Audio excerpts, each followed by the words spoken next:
का स्वागत है। मैं हूं कमलकांत और अभी हम बात करेंगे बीपीएससी के संदर्भ में। देखिए दोस्तों, बीपीएससी 68 का आप लोग का जो है कार्यक्रम आ चुका है इंटरव्यू का, और ये आपको होने वाला है 8 जनवरी से। ठीक है, शुरुआत हो जाएगा और 4-5 दिन इंटरव्यू चलना है। तो ऐसे में क्या आप मानसिक तौर पर इंटरव्यू के लिए तैयार हैं? ये बहुत बड़ा प्रश्न है कि आप अगर सफलता चाहते हैं तो इंटरव्यू इस बार आपका 68 में निर्णायक होने जा रहा है। और ख़ास करके जो बीपीएससी AA का इंटरव्यू दे रहे हैं उनके लिए भी इंटरव्यू जो है एक अहम कड़ी साबित होगी। इसलिए अभी से इंटरव्यू पर आपको अच्छे ढंग से फोकस करना है। बहुत सारे लोगों का एग्ज़ाम है बीपीएससी 69 का भी, तो वो लोग भी खासे परेशान हैं कि इंटरव्यू की तैयारी करें या मेंस की। देखिए दोस्तों, मेंस और इंटरव्यू की तैयारी में बहुत ज़्यादा अंतर नहीं है जिसको लेकर आप परेशान हैं, लेकिन तैयारी एक रूपरेखा के तहत होनी चाहिए। और जिन लोगों का मेंस नहीं है उनको तो पूरा एफर्ट्स इंटरव्यू पे लगा देना है ताकि आप सफलता प्राप्त कर सकें। अब यहाँ पर सबसे बड़ा पॉइंट ये है कि इंटरव्यू में आपको जो अंक मिलते हैं 60 से 90 के बीच, अधिकांश छात्र जो होते हैं इन्हीं के बीच अंक पाते हैं, और एक एक नंबर का आपको फाइट है यहाँ पे। ठीक है, अगर जो बच्चा 85 स्कोर कर लिया वहाँ सफलता के चांस काफ़ी बढ़ जाते हैं। तो आपकी सारी मेहनत 10 मिनट में डिसाइड होने वाली है, ये आप समझ कर रख सकते हैं, क्योंकि इंटरव्यू आपको एक तरह से निर्णायक कड़ी है आपकी सफलता और असफलता के बीच। तो ऐसे में इंटरव्यू की बेहतर तैयारी आपके लिए ज़रूरी है, और इसके लिए हर एक खंडों की तैयारी होनी चाहिए। आप लोगों को मैंने पहले भी बताया है कि इंटरव्यू की तैयारी में अप्रोच आपको बिल्कुल स्पष्ट रखना है। देखिए दोस्तों, इसमें जो सबसे बड़ा हम अभी जो खंड का बात करने वाले हैं वो है समसामयिकी खंड, करेंट। इसको लेकर काफ़ी लोग परेशान रहते हैं कि इसको तैयार कैसे करना है। इतना बड़ा करेंट का जो है कि क्षेत्र है, इसको हम कैसे बेहतर तैयार करें। ये समस्या सभी लोगों के साथ है। डे बाय डे घटनाक्रम घट रहे हैं। आपको पता होगा कि सुप्रीम कोर्ट के द्वारा जो निर्णय आए हैं, सुप्रीम कोर्ट के द्वारा जम्मू कश्मीर मसले पे आपको कुछ फैसला जो आया है 370 अनुच्छेद को लेकर, ये देखिए आपके लिए काफ़ी अहम होगा। ठीक है, इंटरव्यू में ऐसे ही प्रश्न आपको पूछे जाएंगे जिसको आपको तैयार करना है, पहले से उस पर उत्तर सोच कर रखना है कि कैसे हम बेहतर उत्तर दें। ठीक है, अब 370 अनुच्छेद के संदर्भ में सुप्रीम कोर्ट ने क्या कहा है कि यह इसकी जो प्रवृत्ति थी वह अस्थाई नहीं, अस्थाई थी। ठीक है, तो अभी आपको पूछा जा सकता है कि बिहार के में आप इंटरव्यू दे रहे हैं तो आपको क्वेश्चन पूछ सकता है कि जम्मू कश्मीर मुद्दे पर जो है कि अभी जो सुप्रीम कोर्ट में फैसला आया है उसमें एक अहम मुद्दा क्या है। तो अहम मुद्दा यही है, बाकी जो मुद्दा आप देख रहे हैं ना वो सिर्फ उसका पार्ट। ठीक है, उसमें बहुत सारा और भी बात किया गया है, जो सरकार ने भी बोला था कि आगे हम इसको राज्य का दर्जा देंगे। जम्मू कश्मीर को लद्दाख के संदर्भ में कहा ही गया था कि वह केंद्र शासित प्रदेश बना रहेगा। तो इसमें जो घटनाक्रम है उसमें जो चीज़ें कही गई कि 30 सितंबर आपको जो कहा गया है कि 30 सितंबर 2024 तक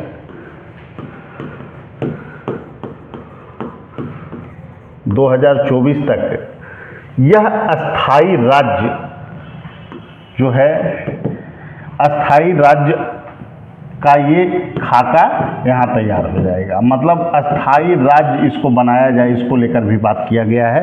यहाँ चुनाव भी होंगे और यहाँ अस्थाई राज्य के रूप में जम्मू कश्मीर अस्तित्व में आ जाएगी, लेकिन अनुच्छेद 370 जो है वह बिल्कुल अप्रभावी हो गया है, खत्म हो गया है। सुप्रीम कोर्ट ने भी इसे उचित माना है। आपको पता होगा कि इससे जुड़ा हुआ एक महत्वपूर्ण फैक्ट जो आपको पूछा जा सकता है कि ये अध्यादेश के रूप में कब लाया गया, कि जो आपका 370 अनुच्छेद है वो अब निरस्त किया जाता है 5 अगस्त 2019। ये सबसे ज़रूरी होता है ना कि आपको क्या पूछा जा सकता है ये जानना। और हम लोग इस मुद्दे पर लगातार जो है पिछले 4-5 सालों से जो बीपीएससी के प्रति जो एक्सपीरियंस रहा है कि बच्चे कैसे बेहतर उत्तर देकर अच्छे अंक पा लेते हैं, तो उसमें एक बहुत बड़ी बात रही है कि आपको पढ़ना क्या है, कैसे किन किन कंटेंट को आपको अच्छे ढंग से किस पे आपको पकड़ बनाना है। तो इसको जानना काफ़ी ज़रूरी है दोस्तों।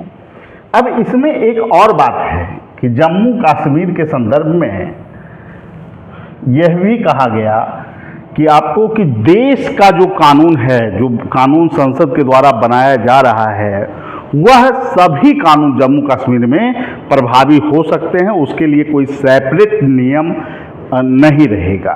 ठीक है, यह भी एक अहम मुद्दा है जिसको आपको जानना चाहिए। अन्य राज्यों की भांति ही जम्मू कश्मीर को अधिकार दिए जाएंगे, इसके संदर्भ में भी सुप्रीम कोर्ट ने टिप्पणी की है। तो ये महत्वपूर्ण कंटेंट है जिसको आपको जानना चाहिए।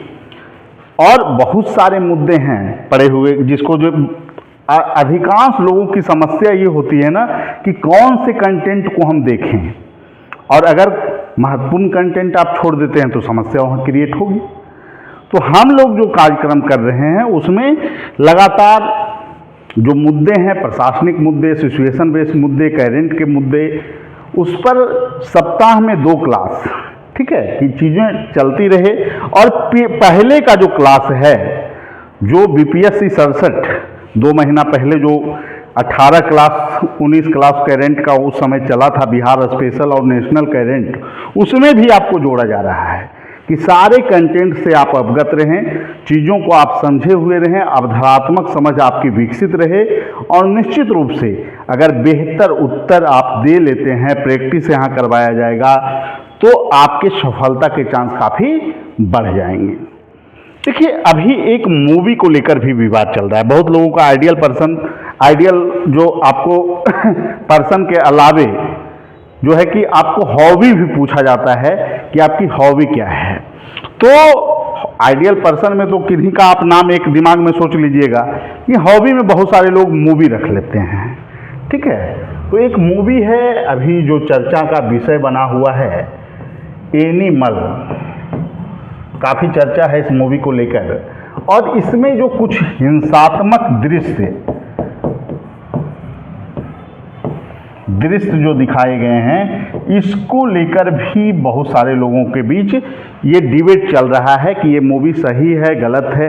आपसे प्रश्न पूछा जा सकता है कि इस तरह के मूवी बनने चाहिए या नहीं। तो यहाँ पर बहुत सारे लोग अपना व्यू दे देते हैं। देखिए, अपना व्यू आपका जो भी हो, लेकिन अगर सेंसर बोर्ड ने अनुमति दिया है तो मूवी रिलीज हो। ठीक है, आपका व्यू, पर्सनल व्यू अगर पूछे तो ठीक है, लेकिन इस तरह की मूवी बननी चाहिए या नहीं बननी चाहिए, इसको डिसाइड करने का काम जो बना रहा है फिल्म मेकर उसका होगा। ठीक है, बननी चाहिए या नहीं, बना रहे हैं लोग तो बना रहे हैं, लेकिन आप इसमें बोल सकते हैं कि हिंसात्मक दृश्य जो दिखाए जा रहे हैं, इस तरह की प्रवृत्ति पर अंकुश लगने चाहिए। ठीक है, मूवी बननी चाहिए या नहीं, इस पर डायरेक्टली टिप्पणी करने का अधिकार आपको नहीं है। तो बहुत सारे बच्चे छोटी छोटी गलतियां कर कम अंक वो पा लेते हैं। तो हम लोगों का प्रयास है, क्योंकि देखिए सबसे बड़ी चीज़ ये है कि आप अभी से अगर चीज़ों को मेमोराइज करेंगे, सभी चीज़ों पर कैसे व्यवस्थित उत्तर देना है, ये समझेंगे तो वहाँ पर बेहतर उत्तर आप दे देंगे, जिसके कारण आपके अंक काफ़ी अधिक हो सकते हैं। मतलब अधिक मतलब कि 85 वाले जोन में आप रह सकते हैं, 85 से 90, जो कि आपकी निर्णायक होने वाली है सफलता के लिए। ठीक है, तो यहाँ पर आपको डे बाय डे काम करते रहना है, जो टास्क दिए जाएंगे उसके अनुसार काम करते रहना है। अभी विभिन्न राज्यों के मुख्यमंत्री भी बने हैं। मध्य प्रदेश में कौन मुख्यमंत्री बने आपसे पूछा जा सकता है, तो मोहन यादव जी बने हैं। अन्य राज्यों में राजस्थान में कौन बने, छत्तीसगढ़ में कौन बने, तेलंगाना में कौन बने, मिजोरम में कौन बने, सीटों की संख्या, क्योंकि करेंट का मुद्दा है, हो सकता है पूछिए। तो फैक्ट भी उन चीज़ों का हम लोग देखते जाएंगे और उस पर काम करते जाएंगे, ताकि कॉन्सेप्ट के रूप में भी समझ विकसित हो और फैक्ट के रूप में भी नॉलेज हो। ठीक है, एक मुद्दा है जो कि काफ़ी चर्चा का विषय बना हुआ है और ये इंटरव्यू में आपको सवाल पूछा भी जा सकता है। फिलिस्तीन और इजराइल के बीच जो विवाद है, जो युद्ध और तनाव की स्थिति उत्पन्न हुई, इसके लिए आप किसे दोषी मानते हैं? ऐसा क्वेश्चन आपको पूछ दिया जाए तो आपका जवाब क्या होगा? बहुत सारे लोग कहेंगे कि इसमें इजराइल जो है दोषी नहीं है, फिलिस्तीन दोषी है।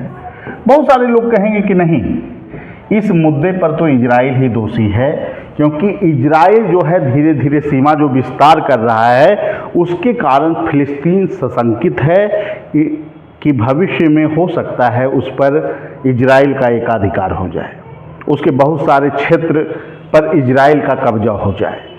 ऐसा उत्तर आप लोग देने का प्रयास कर सकते हैं और ऐसे ही आर्टिकल आपको पढ़ने के लिए, देखने के लिए मिलेगा।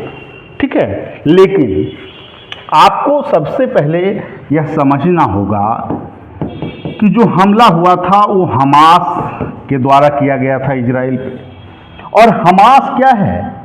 एक आतंकी समूह है, एक चरमपंथी आतंकी समूह है हमास, जो कि इजराइल पे आक्रमण किया और इजराइल के लोग मारे गए और उसके बाद युद्ध का वातावरण बना और फिलिस्तीन इजराइल के बीच युद्ध छिड़ा। तो इसमें आप बोल सकते हैं कि जो तात्कालीन विवाद है उसके लिए हमास दोषी है और हमास जैसे संगठनों पे पूर्ण रूपेण नाकेबंदी किया जाना चाहिए। ये सभी उत्तर आप दे सकते हैं। ये किसी एक को दोषी ठहराना, अगर दोषी भी ठहराएंगे युद्ध के लिए तो दोनों को दोषी आप ठहरा सकते हैं, किसी एक को दोषी ना ठहराएं। तो ये सब बहुत सारे डायमेंशन हैं जिस पर आपको संतुलित उत्तर देने की आवश्यकता बोर्ड करती है, एक प्रशासक से अपेक्षा भी करती है। जैसे आपसे क्वेश्चन पूछा जा सकता है कि वर्तमान में जो चुनाव के जो रिजल्ट आए हैं उसमें 3 राज्यों, बड़े राज्यों में भाजपा की सरकार आई है, भाजपा की सरकार है। तो आप इसको किस रूप में देखते हैं? क्या लोकसभा चुनाव में इसी तरह के परिणाम देखने को मिलेंगे? बोर्ड आपसे व्यू जानना चाह रहा है। देखिए, ऐसा प्रश्न जब आपसे पूछा जाए तो आपको सतर्क होने की आवश्यकता है। तो सीधे आप बोलिएगा कि लोकसभा चुनाव के संदर्भ में पूर्व में रुझान के रूप में इसे नहीं देखा जा सकता, क्योंकि ये विधानसभा चुनाव है और इसके मुद्दे जो है लोकसभा के मुद्दे से अलग होते हैं। ठीक है, इस तरह से आप चीज़ों को काट सकते हैं। जीत के पीछे फैक्टर पूछा जा सकता है, तो इसमें आप देखिए महत्वपूर्ण मुद्दे पर ज़्यादा आपको फोकस करना है। ठीक है, राज्य सरकार की कल्याणकारी नीति, जहाँ सरकार थी तो सरकार तो एक ही जगह थी मध्य प्रदेश में, अब 2 राज्यों में अगर देखा जाए, राजस्थान में भी सरकार नहीं थी और न ही छत्तीसगढ़ में भाजपा की सरकार थी। तो यहाँ पर आप बोल सकते हैं कि भाजपा के जीत का एक बड़ा कारण जो माना जा रहा है उसमें है कि विदेश नीति भारत का स्ट्रांग हुआ है। आंतरिक सुरक्षा का मुद्दा काफी प्रभावी हुआ है। फिर अस्थाई सरकार को रूप में विकल्प के रूप में जनता अब जो है ढूंढ रही है, और इसलिए जो रुझान था वो बीजेपी के प्रति गया। ये आप बता सकते हैं। मोदी सरकार, जो वर्तमान सरकार है, मोदी सरकार आप नाम नहीं लेंगे, वर्तमान सरकार की महत्वाकांक्षी योजनाएं एक बड़ा फैक्टर आप बता सकते हैं इसमें। महत्वाकांक्षी योजना में कौन कौन सी योजना? आयुष्मान भारत योजना,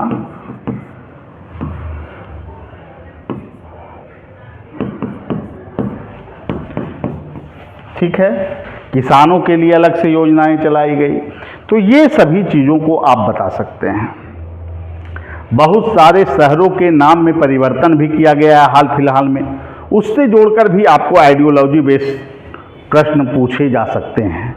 तो बिल्कुल आपको तार्किक ढंग से उत्तर देने हैं, और बेहतर और तार्किक ढंग से अगर आप उत्तर देंगे तो निश्चित रूप से आपको अधिक अंक मिलेंगे और आपकी सफलता के चांस काफ़ी बढ़ जाएंगे।